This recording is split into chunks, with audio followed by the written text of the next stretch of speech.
হুল দিবস হলো ভারতের একটি ঐতিহাসিক স্মরণ দিবস, যা প্রতি বছর 30 জুন পালিত হয়। 1855 সালের এই দিনে সাঁওতাল জনগোষ্ঠীর নেতৃত্বে এক বৃহৎ বিদ্রোহের সূচনা হয়েছিল, যা ইতিহাসে সাঁওতাল হুল বা সাঁওতাল বিদ্রোহ নামে পরিচিত।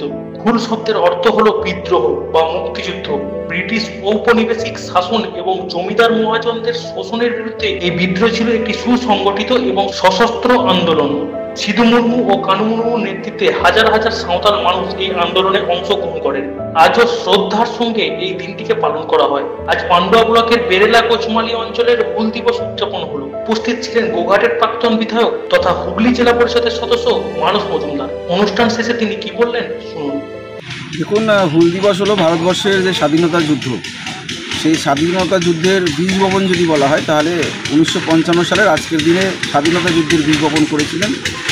সেই সময়ের ইংরেজ সরকার এবং তাদের যে পুলিশ সেনাবাহিনী এবং জোরদার জমিদারদের যে আদিবাসী সমাজের উপর যে অত্যাচার, তাদের জল জমি জঙ্গল এবং তাদের যে সাংস্কৃতিক যে রীতি রেওয়াজ, যেগুলোকে আঁকড়ে ধরেই তারা বেঁচে থাকে এবং তারাই ভারতবর্ষের সবথেকে প্রাচীন জনজাতি। সেই সমস্ত অধিকার তাদের কাছ থেকে কেড়ে নেওয়ার প্রতিবাদে, তাদের উপর অত্যাচারের প্রতিবাদে সেই সময় সিধু মুর্মু এবং কানু মুর্মু ইংরেজদের বিরুদ্ধে এবং জোরদার জমিদারদের বিরুদ্ধে আন্দোলনের ডাক দিয়েছে। এবং সেই তাদের সাথে যে রক্তক্ষয়ী ব্রিটিশ সরকারের সাথে এবং জমিদারদের সাথে যে লড়াই হয়েছিল, তাতে প্রায় 30,000-এর বেশি আদিবাসী বীর যোদ্ধা তারা প্রাণ দিয়েছিলেন। পরবর্তী সময় আমরা দেখেছি যে তারা এই যে আন্দোলন 1955 সালের যে আন্দোলন, সেই আন্দোলনকে কেন্দ্র করেই কিন্তু পরবর্তী সময় স্বাধীনতা যুদ্ধ 1957 সালে সিপাহী বিদ্রোহ থেকে শুরু করে বিভিন্ন সময় বিভিন্ন আন্দোলন সংগঠিত হয়েছে ভারতবর্ষের স্বাধীনতা 1947 সালের আগে। তাই আজকের এই দিন অতি গুরুত্বপূর্ণ দিন, বিশেষ করে আদিবাসী সমাজ শুধু নয়, সারা ভারতবর্ষের মানুষের জন্য গুরুত্বপূর্ণ দিন। আজকে আমরা স্বাধীনভাবে যে জীবনযাপন করছি, সেটা কিন্তু সিধু মুর্মু এবং কানু মুর্মু যদি 1955 সালের আজকের দিনে আন্দোলনের ডাক না দিতেন, তাহলে কিন্তু আমরা এই স্বাধীনতা এত সহজে আমরা পেতাম কিনা সেটা কিন্তু যথেষ্ট সন্দেহ। এই জায়গায় আজকের দিনটা শুধু আদিবাসী সমাজের নয়, সারা ভারতবর্ষের মানুষের জন্য অতি গুরুত্ব দিন। আজকের দিন আদিবাসী সমাজের যে জল জমি এবং জঙ্গলের লড়াই রক্ষার যে লড়াই, সেই লড়াইকে টিকিয়ে রাখার দিন আজকের দিন।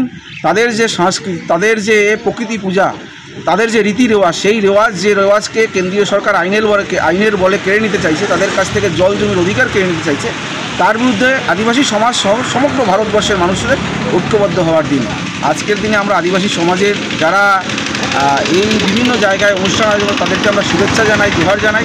ঠিক একইভাবে রাজ্য সরকারের নেতৃত্বে ঝাড়গ্রামে আজকের দিনে সেন্ট্রালি হুল দিবস উদযাপন করছি আদিবাসী সমাজের যারা বরেণ্য মানুষ তাদেরকে নিয়ে।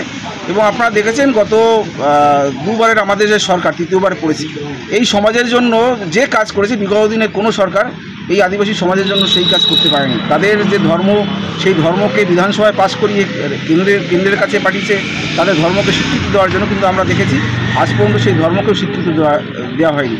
তাই আদিবাসী সমাজ একদিকে যেমন আজকে উৎসবের মেজাজে আছে, সিধু কানু মুর্মুকে শ্রদ্ধা জানাচ্ছে, আর একদিকে তারা এই কেন্দ্রের সরকারের যে আদিবাসী সমাজের উপর বিভক্তিসুলভ আচরণ, তাদের অধিকার কেড়ে নেওয়ার চেষ্টা করছে, তাদের ধর্মকে স্বীকৃতি দিচ্ছে না, তার বিরুদ্ধে তারা ঐক্যবদ্ধ হওয়ার আগামী দিনে লড়াইয়ের ডাক দিচ্ছে। আমরা আদিবাসী সমাজের সমস্ত কর্মকাণ্ডে তাদের পাশে আছে, আমাদের সরকার তাদের পাশে আছে।